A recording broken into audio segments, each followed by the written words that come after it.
မှာတော့ Leaky Run ဆိုတဲ့နာမည်နဲ့ Minecraft player တယောက်ကသူ့ဘာသာသူ AACC Microsoft နေတဲ့အချိန်မှာ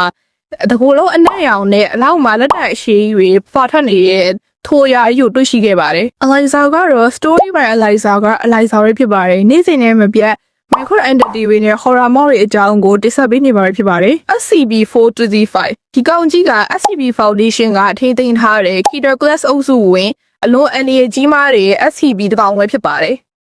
SCP-425 ရဲ့အသွင်ပြင်ကတော့တကူလုံးအမဲရောင်ဖြစ်နေပြီးတော့အမဲ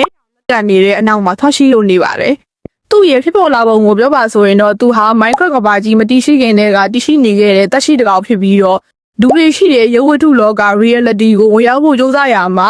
Minecraft ကဘာတွေကိုရောက်ရှိသွားတာပဲဖြစ်ပါတယ်။အဲ့ဒီလိုမတော်တဆ Minecraft ကဘာတွေကိုရောက်ရှိပြီးတော့2010ခုနှစ် Minecraft Alpha version ထွက်ပြီးနောက်ပိုင်း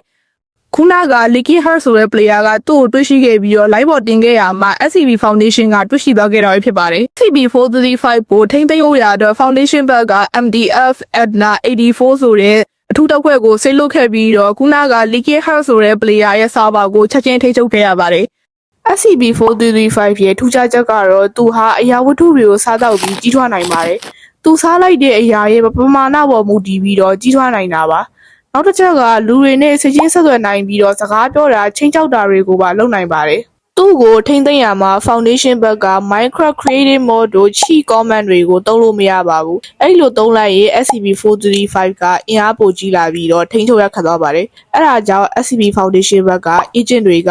survival mode နဲ့ပဲသူ့ကိုထိန်းသိမ်းထားတာပါ။သူ့ကိုအစာမကျွေးလို့မရပါဘူး။သူစားတဲ့ပမာဏအတိုင်းကြီးထွားလာတတ်ပေမဲ့သူကအစာမစားရလို့ရှိရင်တောင်းကျတက်ပြီးတော့ထိမ့်နိုင်သိမ့်မနိုင်နေဖြစ်တတ်ပါတယ်။ Eliza SCP အကြောင်းပြောလို့ SCP ကတကယ်မရှိပါဘူးကွာ။ဆောက်ကျိုးနဲ့တွေလာပြောနေတယ်လို့ပြောကြတော့မှသိပါတယ်။ဟုတ်ပါတယ် SCP ဆိုတာတကယ်မရှိပါဘူး။ SCP ဆိုတာစာရေးဆရာတွေစုပေါင်းပြီးတော့ဖန်တီးထားတဲ့ internet ပေါ်က creepypasta တစ်ခုပဲဖြစ်ပါတယ်။ဒီနေ့ဗီဒီယိုလေးကတော့ဒီလောက်ပါပဲညီမကတော့ Minecraft horror story တွေကိုတင်ဆက်ပေးနေတဲ့ story by Eliza က Eliza ပဲဖြစ်ပါတယ်။